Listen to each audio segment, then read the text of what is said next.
Bismillahirrahmanirrahim. Alhamdulillahirabbil alamin. Wassalatu wassalamu ala sayyidina Muhammadin wa ala alihi wa sahbihi ajma'in. Subhanaka la ilma lana illa ma 'allamtana innaka antal alimul hakim. Rabbi shrah li sadri wa yassir li amri wahlul 'uqdatam min lisani yafqahu qawli, amma ba'du. Assalamualaikum warahmatullahi wabarakatuh.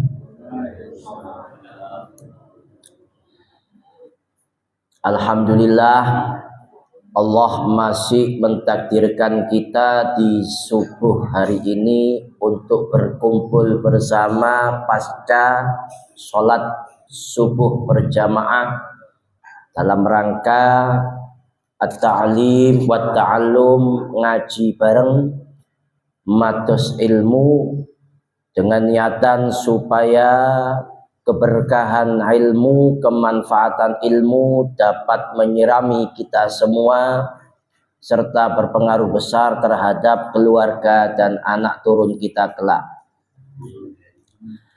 Alhamdulillah, jika pada pertemuan kemarin saya menyinggung tentang 3 poin bagaimana mencetak generasi anak yang soleh, yaitu yang pertama, supaya anak kita soleh, jadikan diri kita sebagai orang yang soleh, maka sudah serta-merta anak kita jaminannya soleh, dilindungi oleh Allah Subhanahu wa ta'ala. Yang kedua, kita sebagai orang tua jangan sampai lupa untuk mendoakan anak-anak kita. Dan yang ketiga, poin supaya anak kita menjadi anak yang soleh, solihah adalah selalu kita ridhoi, karena kunci daripada supaya anak kita diridhoi oleh Allah adalah orang tua. Kita sebagai orang tua selalu meridhoi mereka, anak-anak kita. Dan sekarang kita akan membahas tentang apa guna atau manfaat daripada kita memiliki anak yang soleh. Para hadirin, para hadirat sekalian, para bapak, para ibu, para adik-adik sekalian, rahimakumullah. Di dalam hadis sahih riwayat Imam Muslim an Abi Hurairah radhiyallahu an. Ini hadis yang masyhur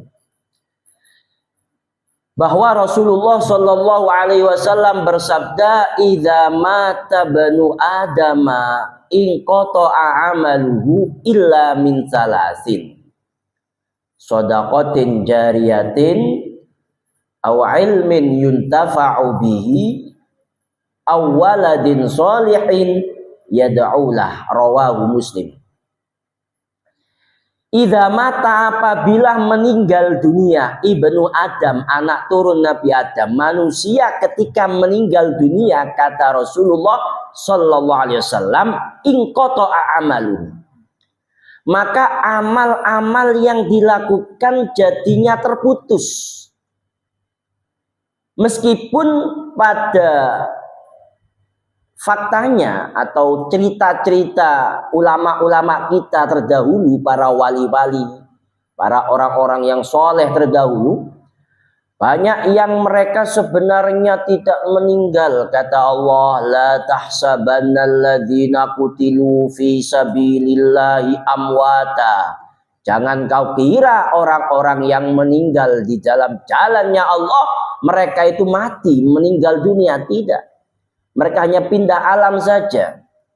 Bal ahya inda rabbihim yurzaqun.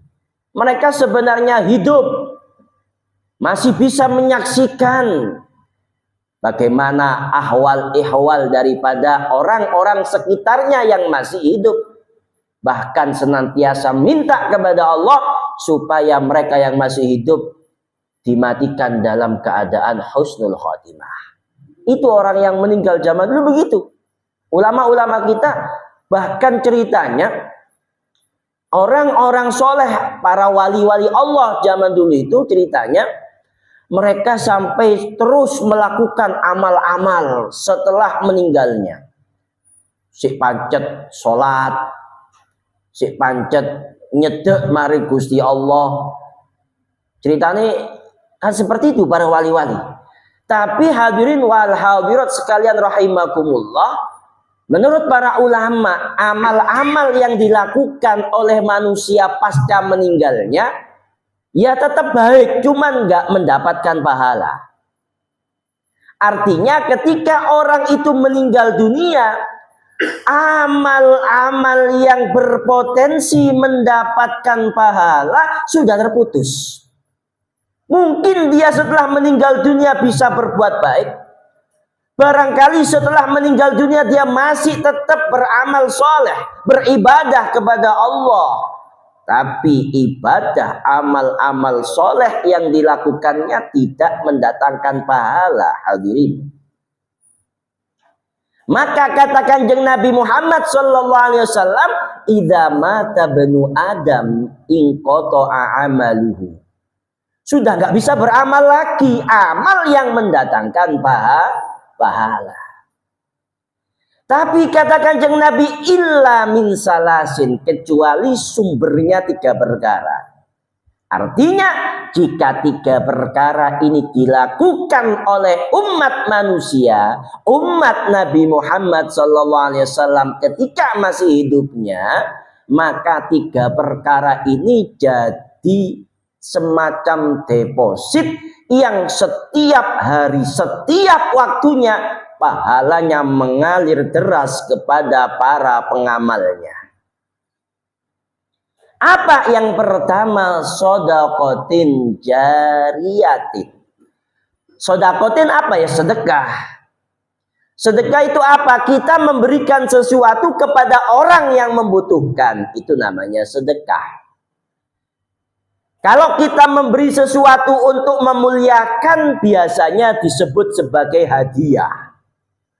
Orang murid memberikan sesuatu kepada kiai, kepada ustadznya, kepada gurunya, bawa-bawa atau nyabi sowan ke kiai, itu hadiah. Kalau orang itu ngasih kepada orang yang tidak terlalu membutuhkan, itu namanya hibah, pemberian. Lapo iki yo saking ngeki ya gitu. Aku ndak butuh, ndak apa-apa, itu jenenge hibah. Lek sedekah pasti orang butuh. Orang yang dikasih meskipun tidak terlalu butuh tapi ya butuh juga. Misalnya saya bisa beli nasi tiga kali sehari, bisa, cukup uang saya bahkan lebih. Tapi kok dikasih nasi, oh gak apa-apa.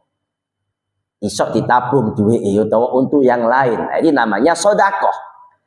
Loh, sodakoh yang bagaimana? Kata para ulama, pokoknya sodakoh jariyatin, sedekah apapun macamnya yang dilakukan semasa hidupnya, ini pahalanya jariyah, mengalir terus meski kita sudah meninggal dunia. Maka tidak heran orang-orang kafir yang meninggal dunia, mereka itu saat dibangkitkan oleh Allah dari alam barzakhnya, ketika dibangkitkan mereka ini menyesal, oh ternyata selama ini saya itu nggak berbuat kebaikan, nggak berbuat kebajikan, percuma berarti amal-amal baik saya. Kenapa? Karena tidak Islam. Sehingga keinginan pertama yang ingin dilakukan oleh orang-orang kafir saat nanti semisal hidup lagi di dunia, la'alli fa'asaddaqo, laula akhartani ila ajalin qaribin fa as-saddaqa wa akum minas solihin. Ya Rob, mbok yo aku diuripno maneh sepisan kas, dilu ae wis. Kate lapo terusan? Fa as-saddaqa, kula badhe sedekah sing kuat ah. Wa akun minas solihin, dan aku akan berusaha keras untuk menjadi orang soleh, yaitu dengan masuk Islam serta melakukan amal-amal kebaikan. Itu orang kafir. Yang pertama kali sedekah yang paling utama. Meskipun sedekah ini termasuk amal soleh, tapi didahulukan. Kenapa? Ini yang jadi perhatian utamanya soalnya. Maka kata para ulama, sodakotin jariyah, pokoknya sodakoh. Pahalanya jariyah, mengalir terus meski telah meninggal dunia. Tapi menurut para ahli hadis, sodakotin jariyah yang dimaksud adalah sodakoh yang bendanya tetap meskipun dimanfaatkan bahkan setelah dia meninggal dunia. Ini yang disebut dengan wakaf. Niki musola wakaf nih. Nah, seperti ini.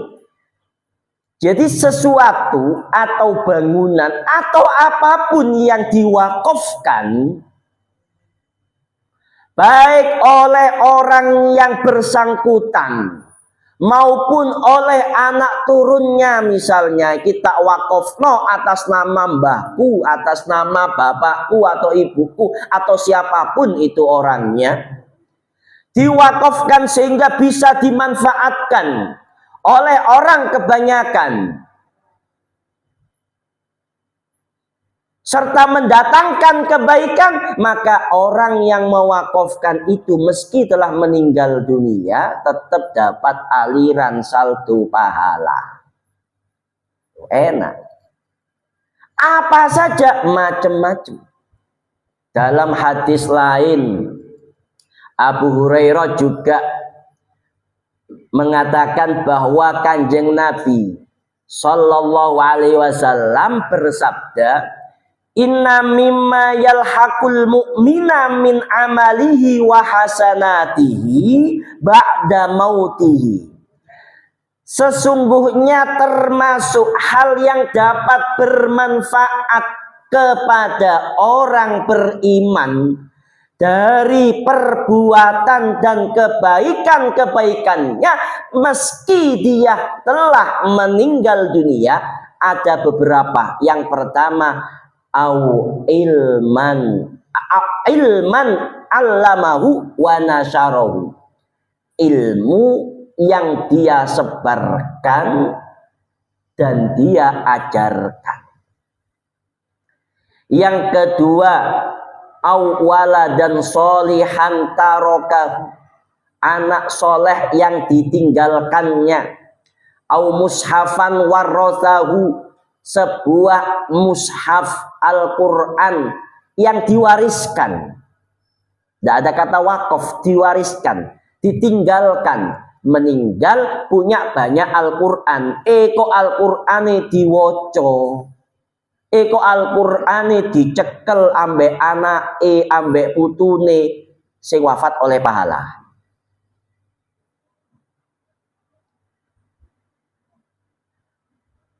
Au masjidan banahu, atau berupa sebuah masjid. Banahu yang dibangun. Masjid ini maksudnya bukan hanya masjid yang bisa dibuat i'tikaf, tapi sebuah bangunan yang bisa dimanfaatkan untuk sujud. Lebih kepada itu. Ya memang redaksinya masjid. Oh, kalau masjid biasanya orang haid tidak boleh masuk, orang nifas gak boleh, junub gak boleh. Kemudian orang masuk ke sana niat iktikaf berpahala. Tapi ini lebih spesifik kepada, lebih umum kepada hal-hal yang bisa dimanfaatkan untuk sujud. Au baitan libani sabili banahu, atau sebuah posko yang bisa dibuat untuk rest area, area peristirahatan. Posko tempat, wah, ketimbang kesel-kesel mampir nang gini sik lapo istirahat, leyeh-leyeh. Itu yang bangun dapat pahala. Karena membantu meringankan orang-orang yang berperjalanan. Hingga apa? Manfaat. Dapat bermanfaat, dimanfaatkan meskipun orangnya sudah meninggal yang bangun itu.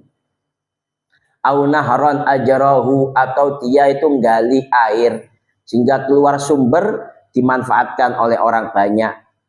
Ini sedekah jariyah.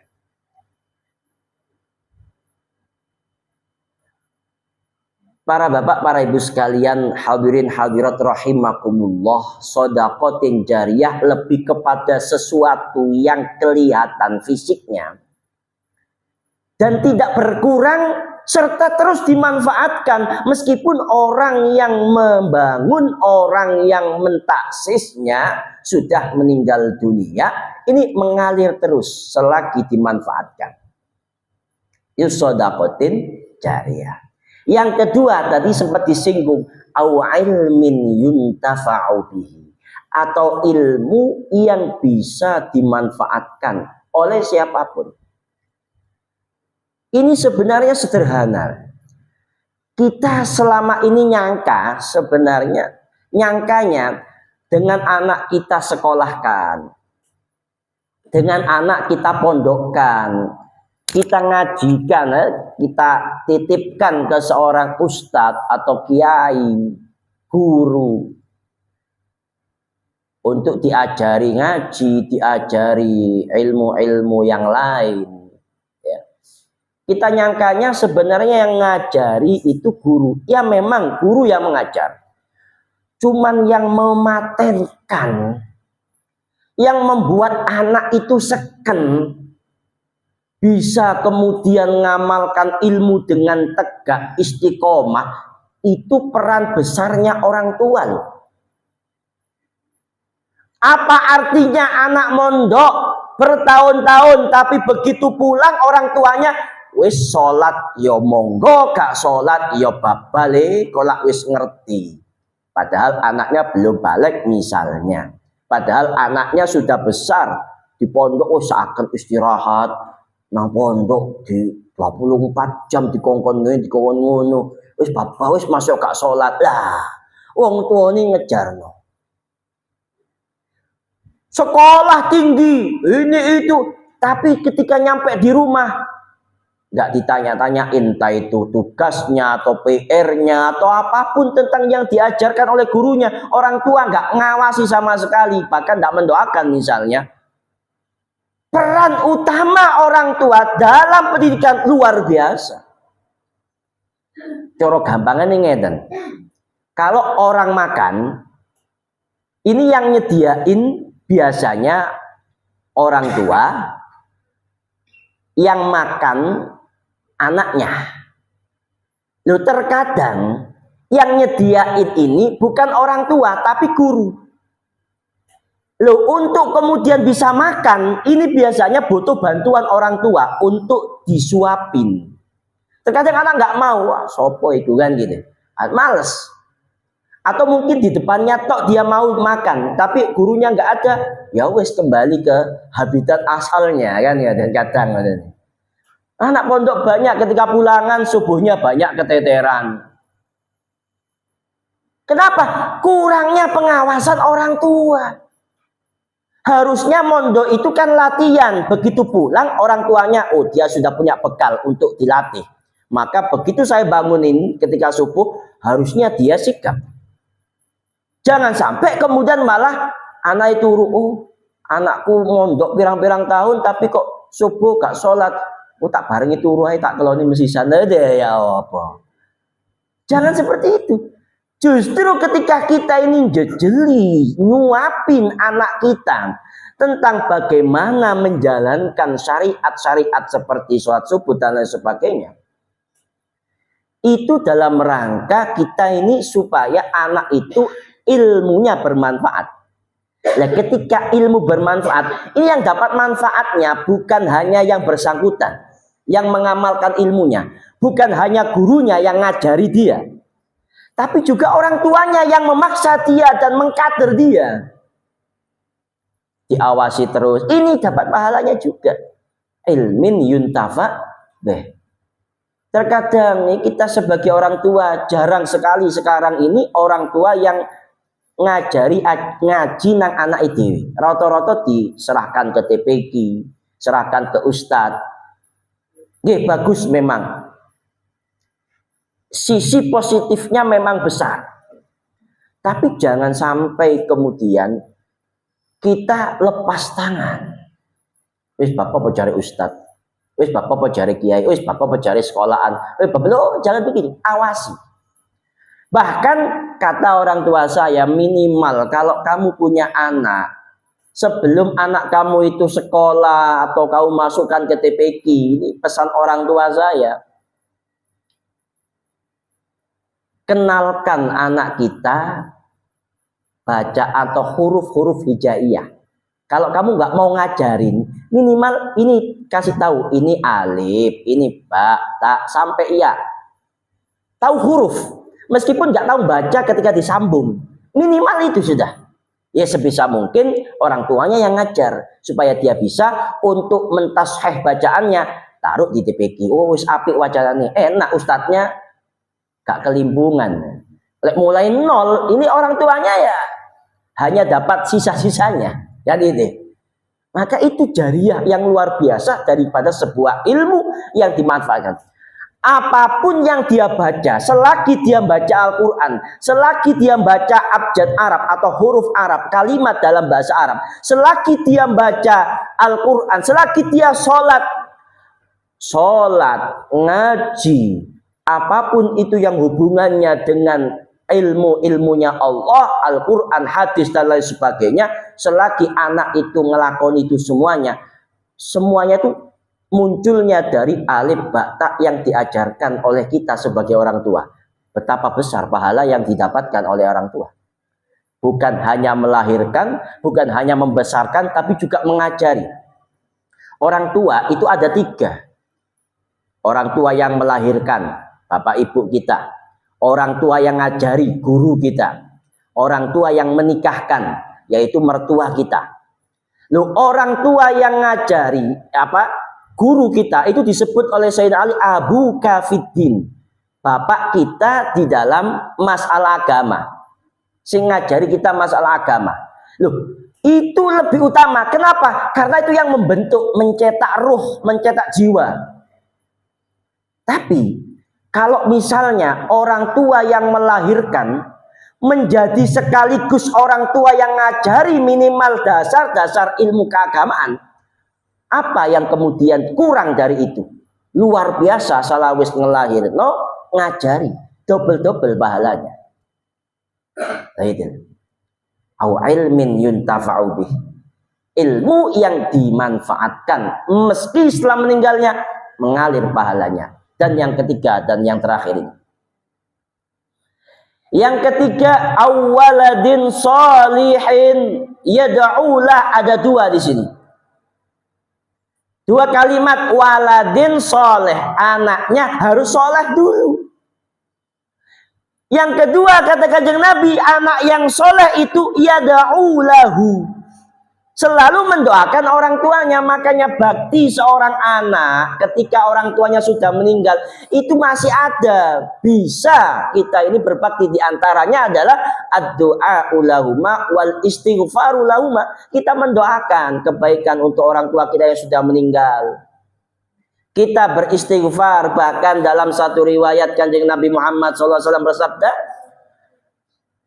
inna rajula la yu'la darajatuhu, sesungguhnya seorang laki-laki itu terkadang diangkat derajatnya oleh Allah, sehingga dia bertanya, anna hadza, bagaimana kami bisa mendapatkan kok tiba-tiba aku munggah derajatnya gini? Kata Allah, bistighfari waladika laka, itu gara-gara anakmu di dunia senantiasa maca no istighfar nang sampean, sehingga tak sepuro tak angkat derajatmu. Lo gara-gara anak diangkat derajat wong tua. waladin soleh. Harus soleh. Selain soleh, ya do'ulahu, mendoakan. Jadi kalau soleh tapi gak mendoakan, kata para ulama, ya podo karo goro jarene. Tapi tenang, dalam syarah Ibnu Majah, Imam Ad-Dahlawi dan Imam As-Suyuti menyatakan, sebagaimana sodakoh musola wakof ini ketika dimanfaatkan oleh orang, misalnya oleh saya sholat di tempat ini, saya nggak tahu ini siapa yang mewakafkan, dan saya juga nggak mendoakan semoga dapat pahala orang yang mewakafkan musola ini. Saya nggak pernah mendoakan begitu. Misalnya, syukur saya mendiami tempat ini untuk ibadah, sing ngewakafno musola ini wis oleh ceperan pahala. Nggak mengurangi pahala orang-orang yang ibadah di dalamnya. Apa kudu donga? Gak perlu. Pokoknya dinggo sing gena ibadah manfaat wis oleh transferan pahala wis. Nang kuburan karek pas kipasan to. Wah, oleh maneh gitu ya. Maka kata Imam As-Suyuti, sebagaimana wakaf yang dimanfaatkan oleh orang-orang setelah meninggalnya, meskipun orang tersebut tidak mendoakan si pewakafnya, begitu juga orang tua. Meski anaknya yang soleh tidak mendoakan orang tuanya, gara-gara kesolehan anaknya, orang tuanya diangkat derajatnya, pahalanya terus mengalir meski orang tuanya sudah meninggal dunia. Loh, gitu kata yang Suyuti. Pokoknya soleh dhisik. Makanya penting sekali kita ini mencetak generasi yang soleh. Kita jejeli ilmu, awalnya gak gelem, awalnya paksa memang kudu apa bahasanya jekaje ya. Harus dipaksa. Kalau kita membiarkan seakan resik cilik loh, justru mulai kecil itu melukis di atas batu ya. Oh sudah besar melukis di atas air. Jadi kan naqsy 'alal ma, kata pepatah Arab. Di waladin soleh yad'ulah, betapa pentingnya anak yang soleh. Dan anak soleh berkat doanya orang tua, Rabbi habli minas solihin. Artinya balik, apa yang kita perbuat itu yang akan kita dapat. Para hadirin, para hadirat jamaah sekalian rahimakumullah.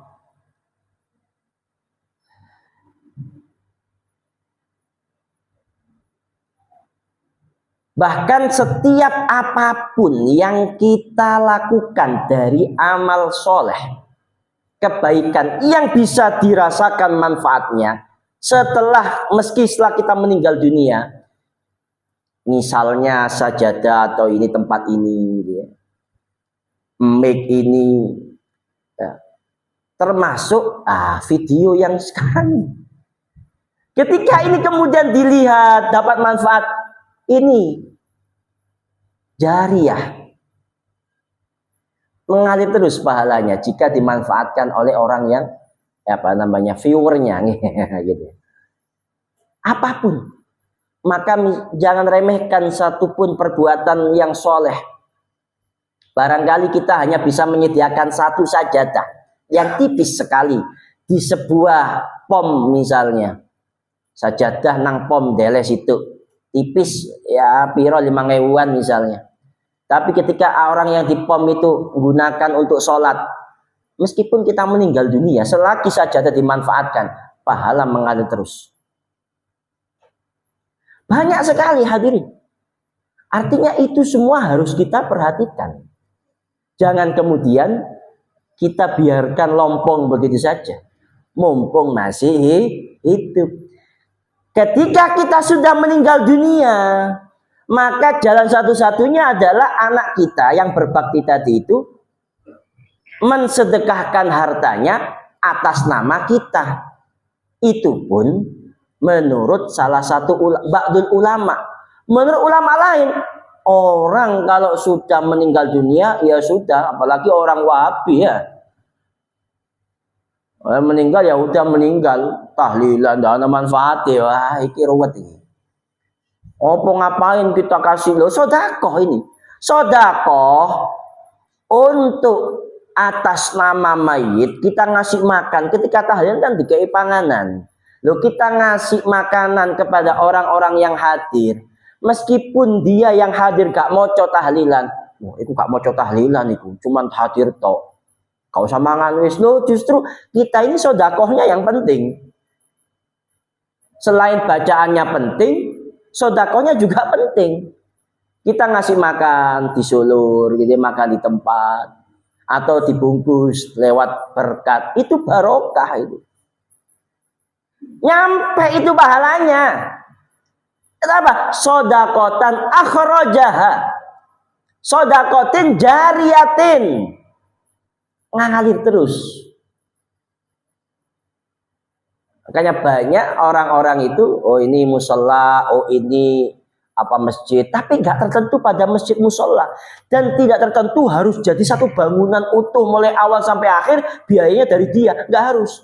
Wah, aku bagian tuku kipas yai, aku nyumbang gawe listrik, selagi listrik tadi itu urip, oleh pahala terus. Ini loh, remeh, tapi seringkali kita lupa.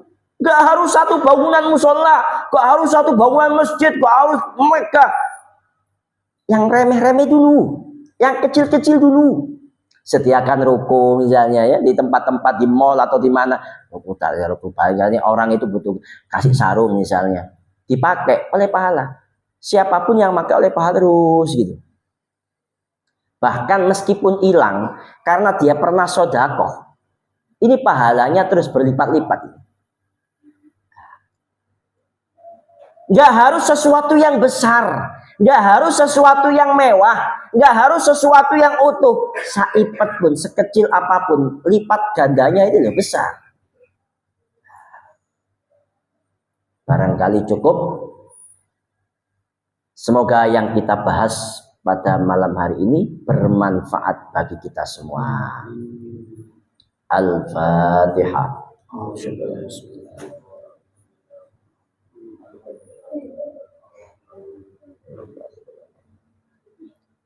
Akhiran, wassalamualaikum warahmatullahi wabarakatuh.